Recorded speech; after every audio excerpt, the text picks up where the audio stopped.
Buenos días, amigotas. Vamos a empezar con rutina de mañá vamos a empezar, lavándonos a cara. Xa sabedes que utilizo este gel de Arma, cosa que creo que vou cambiar e só vou utilizar as noites e vou a mirar outro que non sea esfoliante para as mañás. E vamos a empezar con este serum de L'Oreal e esta crema de Caudalie. E de último paso, obviamente, protector solar.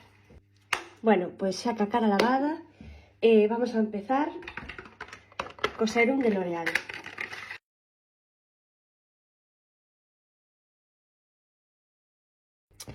Que se me olvida un paso máis da rutina, este contorno de ollos de Tocobo.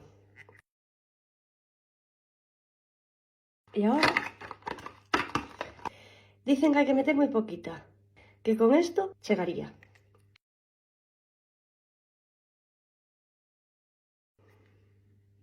Bueno, pois como xa me peinei, e vamos a ir á calle, vamos a usar o protector solar.